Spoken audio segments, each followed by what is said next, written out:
Hey everyone, I think Brian Herbert must have heard all the good things Nate's been saying about him, because we got an all-exclusive first access pass to the Dune movie. That's right, Nate and I are the first two people outside of the cast and crew to have witnessed the entire Dune feature film, directed by David Lynch and starring that guy who's in all the David Lynch projects. So, Nate, what did you think? Well, first of all, thank you so much, Brian Herbert. This means a lot to me that you're willing to extend this olive branch. I'm just so glad that you not only listen to our podcast and love it, but you gave us this first sneak peek at the new Dune movie by David Lynch. And I gotta say, it was definitely 2 hours and 15 minutes, man. That's right. I'm just going to drop the bit because I don't have the energy anymore. We literally just watched the 1984 Dune movie by David Lynch because we wanted to watch the new Dune movie. Since we spent so much time on Dune this year, we wanted to sort of compare it and thought that would be a fun little thing. But coronavirus has fucked us yet again, and we were forced to just go back and watch what was available to us, which was David Lynch's take on the Dune universe. There will be, for anybody who's interested, we actually watched it together and recorded our commentary, so we're going to be releasing a riff tracks for it on YouTube. I'll post something on Twitter and the blog when that's ready. But in the meantime, we're going to do an episode just sort of discussing our thoughts and feelings on this adaptation of one of my favorite books. I kind of want you to start talking about it, Nate, because this is my third time seeing the movie, but this is your first time. Yeah. Oh, man. So, yeah, it's 2 hours and 15 minutes. Oh, man. It's just a mind-numbing experience for an hour and 50 minutes. And then it just sprints really quickly towards the conclusion. But they got Fade Rotha's characterization spot on. He was just as big of a player in this movie as he was in the book. Not so sure about Eric Foreman looking Paul. I always forget that guy's name. He's a lot older than a 15-year-old, and his hot mom is only 3 years older than he is. I think she's 6 years older than he is. Oh, my bad. Well, someone spits on her face in this movie. The Baron just spits living out Nate's fantasy on her face. It's fucking weird. Why did he do that? Yeah, I guess we should start at the beginning. Oh, God. What even happened at the beginning? That was 7 years ago, I feel like.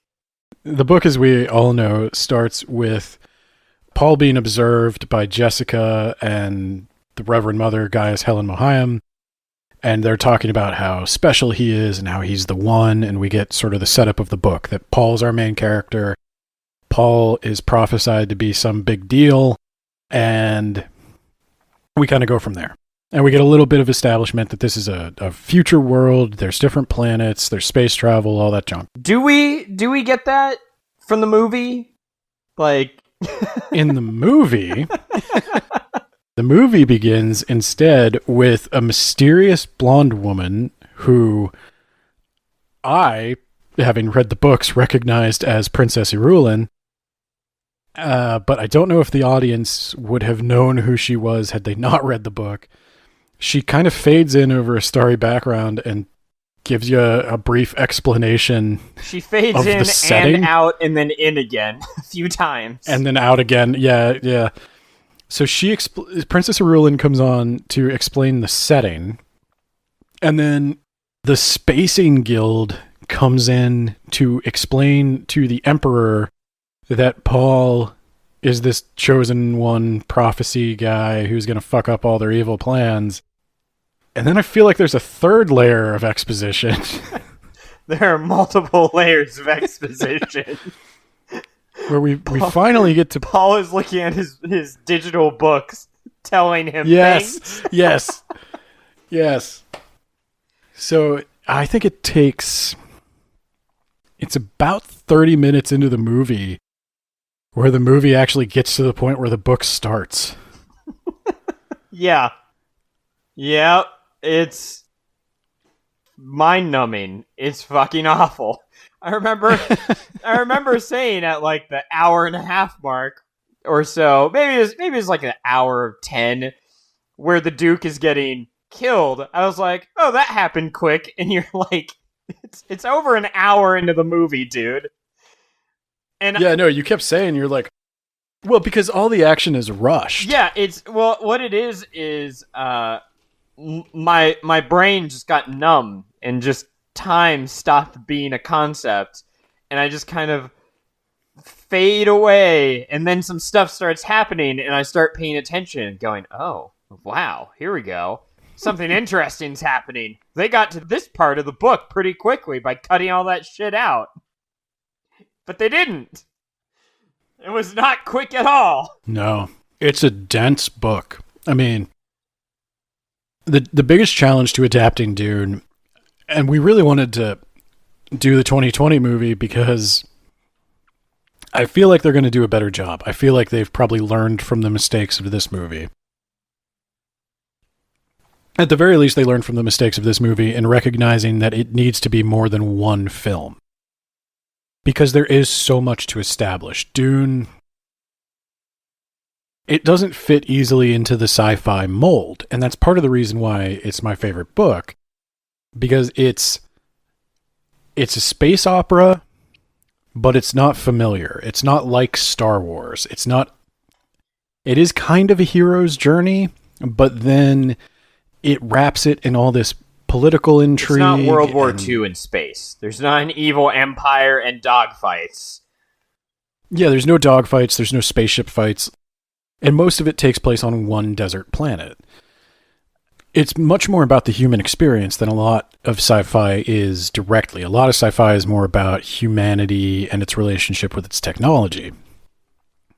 So you do need to do a lot of setup to lay the groundwork for people to understand that this is not Guardians of the Galaxy. This is not Star Wars. The Bene Gesserit are not Jedi. I don't think I would have been able to understand any of that without reading the book. And the Bene Gesserit are definitely Jedi in this film. I hated that. Because how much I like the Bene Gesserit, and they totally fuck that up. They totally just make them superpowered psychic people. And I hate it. And in fact, of all of the exposition they do barely any for the Bene Gesserit. That's right. Do they even mention them by name? They did. They did say Bene Gesserit once or twice. I think I also want to bring up the fact that you said in some theaters they were handing out booklets so people could figure out what the fuck was going on. That's a sign that you fucked up your movie. No, the movie is utterly incomprehensible if you haven't read the book. And even if you have read the book, it still disorients you from time to time. Or when you see the amazing special effects. The shield effects where a fucking transparent block appears around them. Well, transparent is actually a generous term for it because it's fairly opaque. Right. It looks just like two rectangles bashing into each other. And their voice is distorted. And speaking of the voice, do you want to talk about the Bene Gesserit voice real quick, Ben? Yeah, so in the book, well, I think I actually want to talk about the entire aesthetic of the film. That's fine. Let's do that. In addition to the really questionable structure and all the explaining and exposition, the film has this David Lynchian aesthetic that some of his choices are good, some of his choices are weird, but the whole film looks very surrealist. There's a lot of body horror elements. it's supposed to it's taking on that like dreamlike psychedelic quality that a lot of David Lynch's stuff has, and it also has that kind of like, I almost want to say, no, maybe like a Hellraiser type aesthetic. It's not a horror movie, but I definitely cringed a lot at some of the imagery. I think I remarked that I wasn't old enough for this movie. Yeah, I mean, his aesthetic choices are grotesque. Like a guy rips out a tongue and just starts eating it. Another time you just go straight into a woman's womb. It's like, God, fuck, can you at least give me some warning what you're about to do? The Baron is introduced with like needles getting stabbed into his face. The Harkonnen stuff is legit body horror. Like the Harkonnens, every scene with the Harkonnens would not be out of place in a Hellraiser like Clive Barker setting. And that's so going back to what you said about the voice, the reason I mention all this together is because David Lynch, ordinarily I like cheesy movies and I like schlock and I like people that just go for it and do whatever pops into their mind, like just chase the vision, make it as over the top as possible. But when it comes to Dune, I won't say I don't enjoy the movie. I do watch it, mostly to laugh at it, but I have a good time watching it, so he did achieve something there. But so much of Dune, so much of the point of Dune is subtlety. So the Bene Gesserit's voice in particular in the book is described as the Bene Gesserit having total control over the tone, pitch, and, timbre of their voice. And that they can structure their voice in such a way as to be almost hypnotic. Like it entices you. It gets into your mind. It's a frequency that you can't resist. And in the movie, it's just this demon double-tracked bass up just distortion that sounds like somebody's casting a fucking dark magic spell on you. The fucking Exorcist or something. Yeah, no, well, that's what I mean. Like, this movie has so many horror elements, and ordinarily I like that. And I don't even mean to. David Lynch was a weird choice for this project. Like, I don't even really dislike David Lynch because I do like many of these elements in other settings, but Dune deserved better, I guess. And I shouldn't even say better. It deserved somebody to take its themes seriously in a way that I don't think David Lynch did, or if he did take them seriously, he doesn't understand them.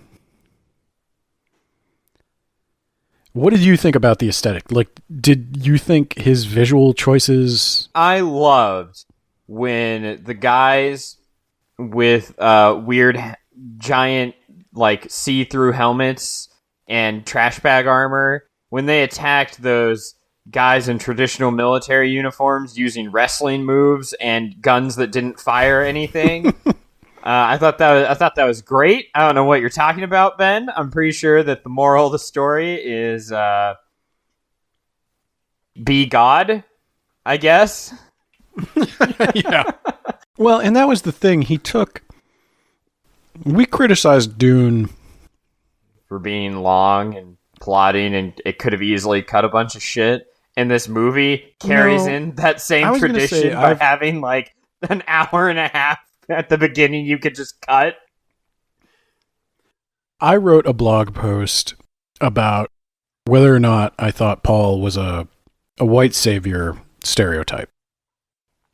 And I'm not going to get into that here, but the main gist of it was like, yeah, Paul, token hero's journey. He's a typically European coded guy who goes into a exotic or Arabic coded culture and becomes their leader. And yeah, it's a story we've heard. That is where our friend David Lynch turns it all on its head, Ben. He defies your expectations because a white-coated man comes into a white-coated civilization. Yeah, okay. I was going to say the opposite. He leans all the way into it, but... And then, he does become God at the end. A white-coated man becomes God of a whitewashed Arabic-coded civilization. No, the point is not about whiteness. I don't want to talk about that right now. My point is, the thing I talked about in the blog post, among other things, is that Frank Herbert's Dune book, if you've only read the first book, it is easy to think that he was just going for a straight up hero's journey. Paul's a great guy. He wins in the end. In Dune Messiah, Frank Herbert turns all that on its head. And I argued that there are indications in the first Dune novel that this was always his intention.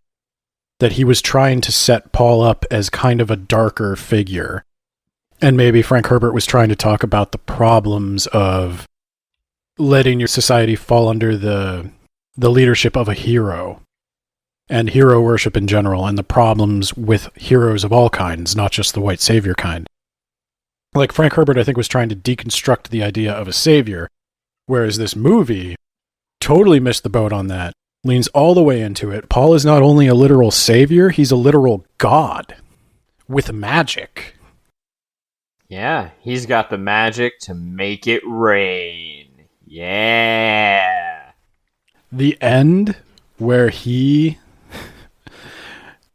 calls the rains down on Arrakis, and there's shots of an ocean as if Arrakis is flooding.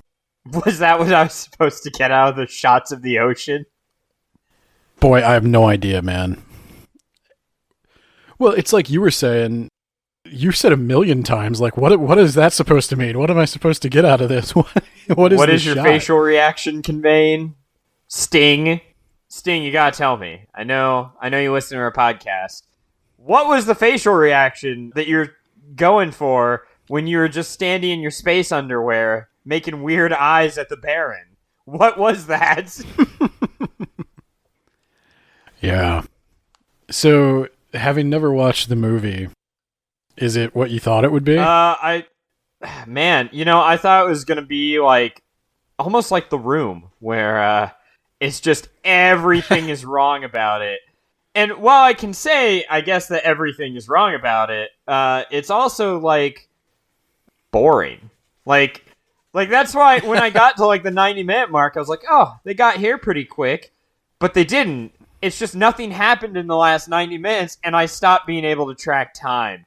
It's like how I, when we were actually reading the book, I said that maybe you're not remembering some of the bad parts, and your brain is just picking out all those good parts and compressing them together. That's what this movie is, except there were no good parts to compress together. So it's just like, oh, it really has been 90 fucking minutes. I talked about the movie a lot during our podcast. So did I describe it accurately, or were you not prepared for what you saw? I don't think I could have ever been prepared for that.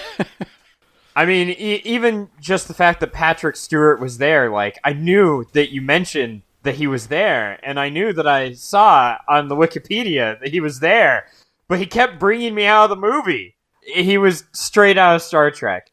Why was he there? He served even less purpose in this movie, somehow, than he did. I don't think Patrick Stewart wasn't like a known entity back then. Yeah, it's not like I didn't think he was. Or else he would not have done this movie. Yeah. I think casting him was a mistake, but there was so much stuff that was like weird, or like, I don't know. Weird, like the weirding module, the power source of all of the Atreides power.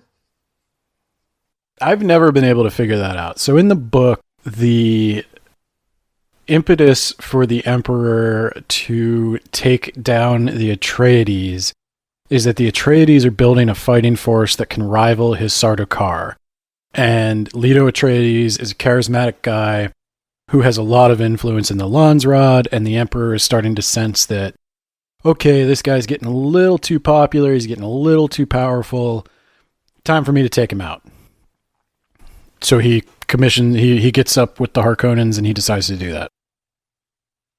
In this movie, the Emperor needs to kill the Atreides because the Atreides have developed a sound weapon technology that gives them too much of an advantage. And he's got to kill all of them. Even though they never really use the shields ever in the movie. No. They use it once for that fight, and then never again. See, my thought is that from a screenwriting perspective, they maybe thought that the Emperor's motivation was too weak. I could see if they thought the Emperor's motivation was too weak, because it kind of is until you understand the world of Dune is just cutthroat politics. Building political like power. The Emperor... He's forging alliances, and he's gaining in strength, and so we gotta stop him now before he can't be stopped. That's a real-world motivation. Yeah, it wasn't super dramatic. It was just practical. And so I guess they wanted to make it more dramatic or visually obvious. I mean, the Emperor actually didn't even want to do it in the book, but he knew that he had to. Yeah. So they spent a lot of effort like trying to fix a problem I don't think was there, and then instead just like it seems like a lot of effort was put into the first half of the movie, and then almost no effort was put into the last half of the movie, which is where all the stuff happens. They sprint through all the important stuff happening, but they take their time with like part 1 and the lead up to when they actually meet the Fremen in the desert. All that stuff is slow paced, and then they meet the Fremen and they're like, "Hey, you're going to be part of my tribe, and we'll take care of you. Also, you're our leader now. Also, train these warriors in your way so that we can win." All right, and you did that, and now it's 2 years later. Well, and that really does just double down on the problem I have with them chucking all the darkness and all the themes of heroes not being a good thing. Is you spend all this effort retooling the Emperor's motivations for attacking the Atreides, and you take a problem that was already existing in the book of the Fremen having weak motivations for accepting Paul, and you just make it 10 times worse by taking even those weak motivations and throwing them out the window. Because they barely even deal with the Fremen prophecy. At the end of the movie, they're like, "Hey, there's this Fremen prophecy that says Paul is like God now. All right, all hail him." Roll credits. Well, and that, like, I don't know if they were afraid to tackle the religious themes, but the religion is like, the Empire is there in the story to explore politics, and the Fremen are there to explore religion. And the intersection of religion and politics. I actually didn't get really anything from the Fremen, because they met them, and then they were just off to the fucking races. Yeah. What'd you think of Toto? You know, it didn't bother me as much as it bothered you, but... It bothered me a lot. That soundtrack fucking sucks. You know, the end credits should have been Africa. Because the raid's coming down. Oh my god. They missed an opportunity. It should have been Arrakisa. Oh god. There were things I did like. They did a really good job with the worms. I liked all those effects.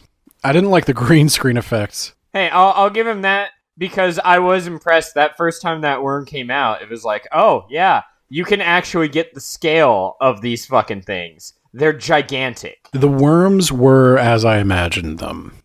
The still suits were mostly as I imagined them. And the still suit design seems pretty consistent from this movie to the new movie. What did you think of the... I can't tell if this is a problem of me watching it on like a modern HD screen, or if other audiences would have noticed that, but the very inconsistent blue eye effect. Yeah, it was bad. It was just bad. They don't bother to apply it at all in the wide shots. Because that takes a lot of work. They'll apply it in the close-ups. That's also not how I imagine the blue eyes. No, like glowing, terrible blue filters. And the fact that they glow means you would see them in the wide shots or when somebody's eyes are half closed. That's too difficult, though. That's a lot of extra special effects stuff. Yeah, honestly, I think they ran out of money. I don't know the story. I'm sure you could find out, but... That's a lot more effort than I'm willing to put in on this movie. That was my thing. Like, it's just not that interesting. It's not that good. It totally... I don't know how you watched this 3 times. That's impressive to me. I don't think I'm ever going to watch this fucking movie again. I do think it's bad to the point of being good. I will say, though, that the second time I watched it required 2 sessions. We did not watch the whole movie in one sitting. I will say, though, the best part of the movie, which is the best part by far, is they're having this dramatic action fight that wasn't even in the book. It was just skipped over. And the Baron gets killed, and his suspensors activate, and he floats away into a sandworm's mouth. I could watch that several times. If you take any detail that was described in the book and you turn it up to 11, throw any sense of subtlety or realism out the window, that's this movie. Like, the Baron has suspensors that help him walk because he's very heavy. So he's described as having, like, being a gigantic man with the grace of a ballerina because he's not supporting his own weight. So in this one, he flies. And Thufir has an entire bottom lip just made of herpes? Yeah, because his lips were stained by the stimulant that the Mentats take. I don't have a lot more to say because we did talk about it a lot on the podcast, but do you have any bits you want to add? Because honestly, I said a lot of my observations in the podcast when we first talked about it. No, I think we pretty well covered it. It just sprints right at the end, and they don't really know how to adapt this thing. They kept a whole bunch of worthless characters who don't really have any impact on the plot, which is a problem with the book itself. But they keep all that in, and they don't spend enough time on the stuff at the end that is the more important bits. Instead, they're like, we gotta know about Duncan Idaho before he gets a slow-moving bullet to the brain, ? We gotta know about Yue and Jessica and their weird little talk, and like, it's bad. It's really bad. I don't think it's bad to the point of being good, but I can see why you might think that. I just think it's... If it were an hour shorter, it would be bad to the point of being good. Okay. I can accept that. If they cut out all the extra fluff. It is a big time commitment, and we're not really selling you on our riff tracks that we're going to be putting a lot of work into. So yeah, you're right. Everyone go watch the movie one time, but make sure our riff track's playing over it. All right. Take us out, Nate. All right. Well, next month, we are going to be reading and discussing Haroun and the Sea of Stories by Salman Rushdie. That will be... Actually, that's next week. And if you haven't read it yet to read along with us, it's actually a pretty short and sweet read, so you can get started now and be ready for next week. And you want to add all the plugs for Twitter and... Yeah, check us out on WAB Pod. That's the best place to stay up for our latest episode releases, and I will definitely be posting there when the riff track is available. You can check out our additional show notes and commentary at blog.wordsaboutbooks.ninja. You can check out our own writing at poorlywritten.ninja. You can also join our Goodreads group. It's Words About Books Podcast. Go to the groups tab, search for our name, and you will find us. I'd also like to remind you to check out, if you're into video games, the Words About Games podcast. They are our sister podcast, and they do video game reviews for the modern adult. Bye, everyone. Bye.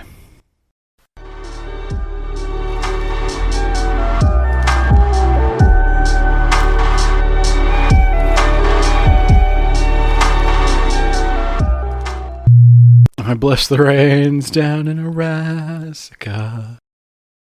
No. No, that was awful.